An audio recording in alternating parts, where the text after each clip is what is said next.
Welcome back to Sunrise Daily. Well, we're focusing on some of the 23 heads of agencies that were removed and replaced.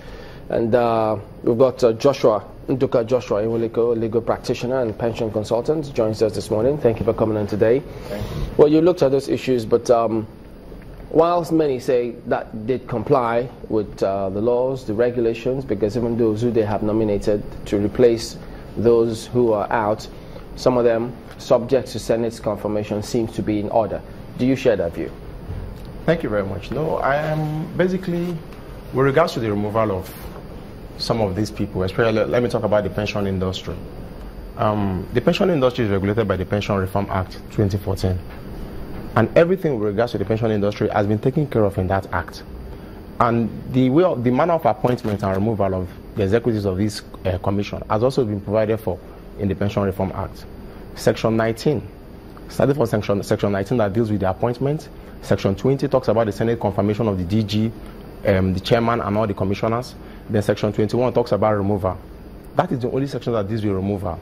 With regards to removal, there are conditions that have to be fulfilled, like the person is insane, a lunatic, a bankrupt, he has become bankrupt, he has been convicted by a court, and all the rest.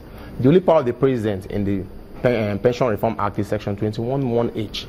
That talks about that the president, if he's satisfied that it's not in the interest of the commission or the public for the officer to continue to act, then he has to write to that officer to that effect. That is the only one. So with regards to that, the removal of the commissioners, it did not follow the laid-down procedure in the Pension Reform Act. And those that have been brought to replace them also did not follow the laid-down procedure. Because if you look at the Pension Reform Act, it has done something that has to do with the Federal Character Balancing Act. All the commissioners, you have the chairman, the DG, and the 4 commissioners, are from 6 geopolitical zones. The 6 geopolitical zones. And the Act provides that for you to remove somebody there, if there's a vacancy, in section 21(2) of that Act, talks about the replacement has to also come from the geopolitical zone of the one you are removing. And that didn't happen this time? To time? complete the tenure. Let's talk about the DG. She was confirmed in 2014, 30th September 2014 by the Senate for a 5-year term, which ordinarily ends in 2019. Let's say 29 September 2019. So she still had like about 2.5 years to go. So assuming without conceding that the removal is valid, the replacement for the DG has to come from the Southeast. The law is provided, section 21(2) is clear. That if the person who is serving there is from wherever, whoever is coming to replace her must complete a term of office. It's not the fresh term. If maybe she finished a 5-year tenure and she was normally a fraction of time for her to go, you can bring in any other person from any other place. But if there's any vacancy, maybe the person dies, the person is sick, those conditions that were spelled out in section 21 of the Act. Section 21(2) says if there's any form of vacancy, the replacement has to come from the geopolitical zone of the one you are removing. So how would you, you're a legal practitioner, how would you describe the actions of the DSS in the Abuja office of Pencom? Well, you know, there's something I talk about. If you climb a tree, or you climb a tree, or you use a bridge, then after passing through that bridge, you blow up the bridge so nobody else passes through that bridge. Then that means those things are selfish. Because the pension industry, if you look at the country as a whole, the pension industry is one of the shining lights so far, even in the midst of recession. The assets have grown from about 2 trillion to almost 7 trillion today. You've had many people that have been on the contributory pension scheme in the private sector and every other thing. So what you do in that field, in that area, is very sensitive. If you look at the case of South Africa, when the Minister for Finance, Pravin Gordhan, was removed at first, the stock exchange and everything in South Africa went down. The president was forced to bring him back after 3 days before this last removal. So for me, the DSS going there is just, I don't think is warranted. It's just acting on the tip-off, that they had to go and ensure that books are not doctored. So wasn't that in order? It's not in order because it's not in the place of DSS to do that. In whose place is it? Even if there's something. In whose place is it? If at all there's anything like that, it's the police. We have turned the DSS to the police. They do all sorts of functions. They guard people at parties, they do everything, and you go into the Pencom office. What impression are you giving? You are giving an impression that there's something. Because let me tell you something in Nigeria. When you remove somebody and you know that what you've done is wrong, they will come up with, in the coming days, you will hear, oh, this, and that were done. But let us look at the institutions. Why this Pension Reform Act was enacted is to build on institutions. Because we've had these situations in the past where you see people lining up and dying, lining up for their pension funds. Even till date, what you have with these people that are still dying, retirees that are doing pension verification and all the rest, are those that have not come on board the contributory pension scheme. They still have that problem. That was what the Pension Reform Act brought. That was why it came in, to solve that problem. So for you to come up with these issues now, we don't want to go back to that situation that we had in the past. Because the impression you have is that there's something, because someone that is doing well and someone that has a fixed term, why they hurry? In constitutional democracies, there are some positions you cannot tamper with. They are fixed and they are tenured. No matter how it is, you just have to wait it out. It's like maybe you appoint a Supreme Court justice. Even in America, when they talk about Donald Trump came in on the oral populism, can he just come and say, I remove this, I remove that? No, they are not. Even when there are allegations of fraud? When there are allegations of fraud, those things have to be proven. Allegations of fraud, you have to investigate. You have to give the person fair hearing. There are conditions that have to be fulfilled. You can't bring, it's not an omnibus clause, there's an allegation of fraud and you come in. If we allow that, then at every point in time, the institutions will be at the whims and caprices of the man in power. But you know, this pension matter has been on for a while, because I think the National Assembly, some of the ministers have spoken about getting access to some of these pension funds so they can fund the budget and build infrastructure. And at that time, I don't think the pension committee of Pencom did agree with that. Could this be connected with some of this? Without a doubt. Everybody wants to. You know, when you hear 7 trillion, it's as if that money is domiciled in the pension commission. That money is with the pension fund custodians, managed by the PFAs. Even the PFAs do not hold money. It's held by the pension fund custodians. So anybody coming in there, because my point is this, if you can breach the law to remove those that are supposed to manage this institution, then you can also breach the law with regards to management of pension funds. Because to solve that problem of the pension funds being used to finance the budget, there are regulations. Like there's a regulation on investment of pension funds in order to safeguard these funds.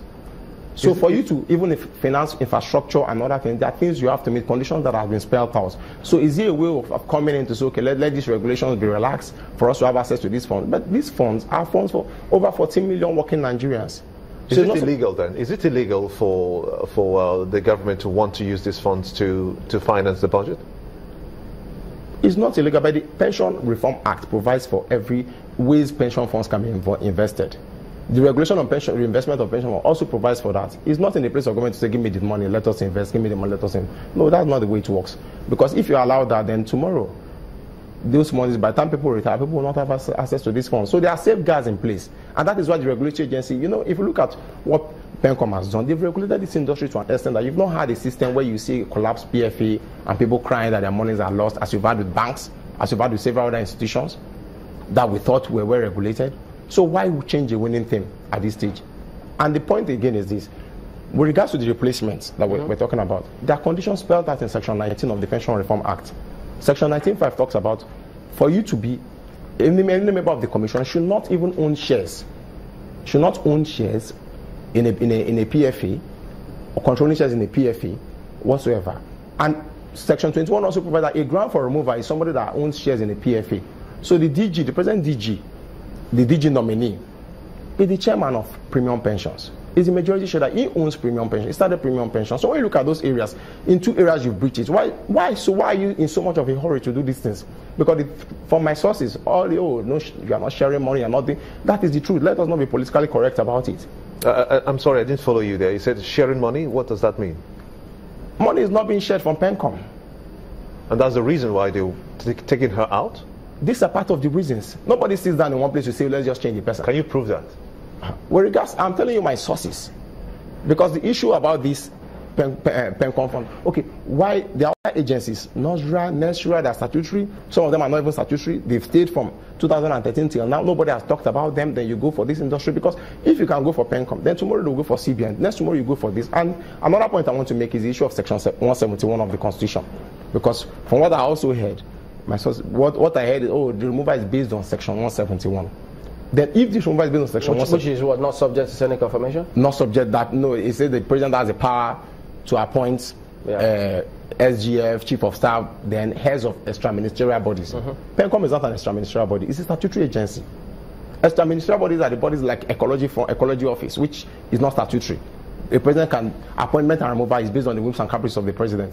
But Pencom is a statutory agency, so it cannot be subsumed under Section 171. Section 171 is a new one from the day I think Mr. Femi Falana came here and talked about Section 171, that the president has the power to present the FCC chairman, or he doesn't need to go through Senate committee. Since that day, the executive has latched onto this. I heard the VP talk about it the other day. He's a lawyer, senior advocate of Nigeria. It's not when you're in power. When you get to power, you don't say, okay, because I'm in power now, then I interpret, you turn the law on its head. Then, if 171 is what you want to use to operate, then the Senate should just go on break. The House of Reps should go on break, because there's no power of confirmation, there's no power of checks and balances. You can't do anything. There's no oversight with Section 171. The agencies that you can control under Section 171 is spelled out there, and clearly, only two offices, Office of the SGF and Principal Staff of the President, immediately the President goes down, they also go down. As in, when the President, like after 2015, when Jonathan left, then they also leave. You can't remain as SGF for the incoming President. Other ones are protected, because you have to protect the sanctity of institutions. So and that is why the Pension Reform Act was done. That is why the Senate took time, and they also took time to enact this law. So after taking all this time, then you come just on a stroke of pen, you go to 171. 171, there's nothing there. Even the year one law student will look at it. Extra ministerial body and a statutory agency, they are different things entirely. So what must be done in this case, since it's a statutory appointment that has been changed? Are you saying we should go back? In law, an appointment thing with statutory flavor. You cannot just remove the person. It's not a master-servant relationship that you can say, okay, this is it. It's thing with statutory flavor. So for you to remove the person, you have to follow those statutory procedures. And if you do not do it, the person can be reinstated. Let me take you back to 2009 when Ransom Onwan, who was the first executive chairman of the NERC, was removed. Then they harassed them, they took them to the FCC, that the 5 billion was missing and everything. They took the government to court. For 2 years, there was no board for NERC. And that was where the problem of the power sector started. There was no board. They couldn't function. So let us not have a situation. If, for instance, I was in a place to advise the DG of Pencom or the other commissioners, I would tell them, you go to court, you don't stand, you don't sleep on your rights. And if they go to court, the Pension Commission will not have a board for years while that matter is in court. Then what happens to investor confidence? What happens to the confidence of the contributory pension, those on the contributory pension scheme, and even those on PETAD, those that were trying to put into PETAD, that are still finding it difficult to even access their pension funds? Like the people the civil servants that did not come on the contributory pension scheme from inception, which is the case we have with people still queuing up, pension verification and all the rest. So what happens to them? You don't destroy an institution because of your personal reasons. And I'm not so childish to not know that most of these things are not really done by the president, because from what I've seen since the president came back, from what I've seen since the president came back, there have been so much appointments, many things have been done. Is the president really doing all those things? There are people that work in the presidency. Who do you think is doing this? Well, the vice president doesn't know if there's a cabal or whatever, but I know that most of these appointments are done by interested parties in the presidency.